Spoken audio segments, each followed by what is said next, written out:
Hello, my name is Robert Mann, and I'd like to take a few minutes to discuss Wisconsin's helmet safety laws. In Wisconsin, this issue is broken up into two positions. The first position is each rider should make their own decision as to whether they want to wear a helmet or not, a freedom of choice issue. The other side believes it's a public safety issue and affects everyone in society. When we look at the first point of view, where it's personal choice to wear a helmet or not, they believe that the only one they're affecting is themselves if they choose not to wear a helmet. But unfortunately, that's not true. Take Robert Tolbert. He was riding in Milwaukee, was involved in an accident, died due to his injuries, was not wearing a helmet, and left behind a son. Then there's Benencia Dawson. She was riding toward her mother's house. About 2 blocks away, she was involved in an accident, died due to her injuries, and was not wearing a helmet. She was a very outgoing person. She owned her own business, organized the drive to get prom dresses to underprivileged girls in her neighborhood so they could attend prom, and also loaned her helmet to another rider a few days before she was involved in her fatal accident. Robert and Becky LeBeau. They both were riding on the same motorcycle. He lost control of the bike, and they both died due to their injuries to an accident. Neither one of them was wearing a helmet. They left behind 3 children and no life insurance policy. Bob Mann. He's my father.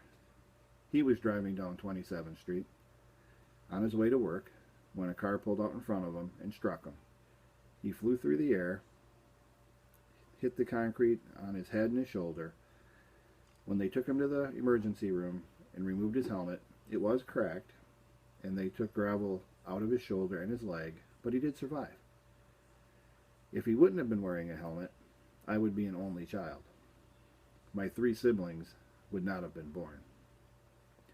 When we talk about the issue of whether it's a personal decision to wear a helmet or not, one of the first things we talk about is fatalities. In 2012, 116 people died in motorcycle accidents in Wisconsin. 3 out of 4 of them were not wearing helmets. That's 75% of them were not wearing helmets.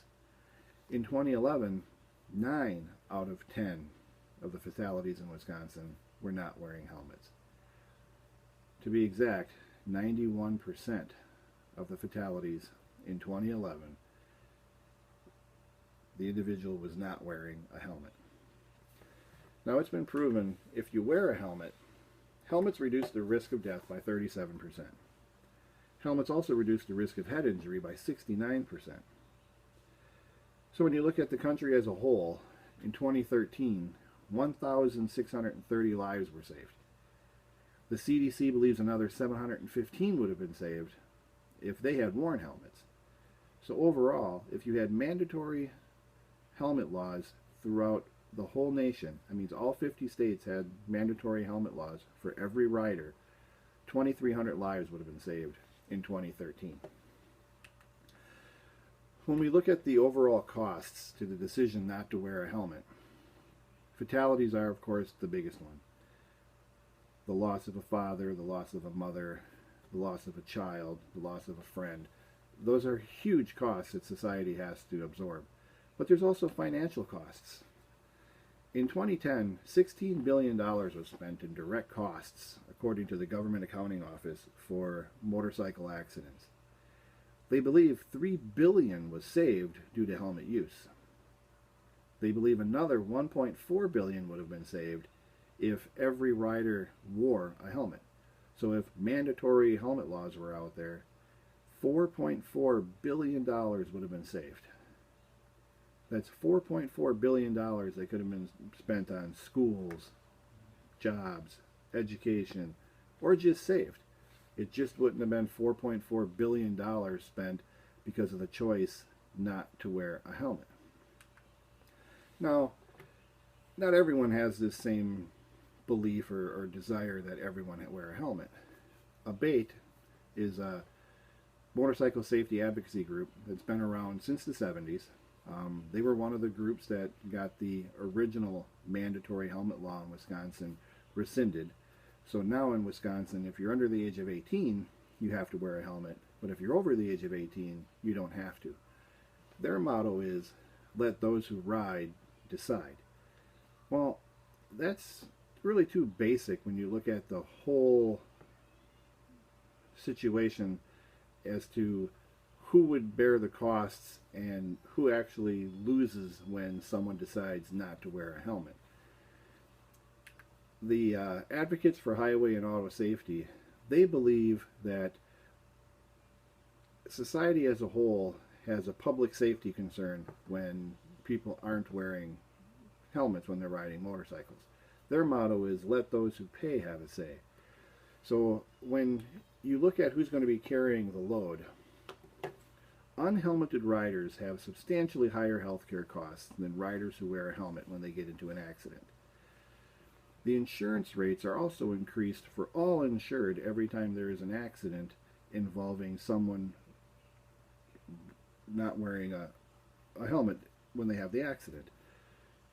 If you're wearing a helmet, your costs are usually much lower. So when you're not wearing a helmet and you get a serious brain injury, or you're paralyzed from a broken neck, or whatever the injuries may be, insurance covers those. And the way insurance works is we all who pay for insurance end up covering those costs. Now let's say it's an uninsured motorist. If an uninsured motorist gets into an accident and they're not wearing a helmet, almost all of those costs are transferred to the taxpayers. So if it's a serious injury and the person's hospitalized for a very long time, they can't take care of their family anymore, or they're killed and no one's there to take care of their family, taxpayers basically end up taking care of most of those costs in one way or another. So it turns this issue more into a societal issue and a taxpayer issue than just a single choice, will I or will I not wear a helmet. The CDC states that the single most effective way for states to save lives and to save money is a universal helmet law. I tend to agree. So I end with, live to ride, but ride to live. Thank you very much.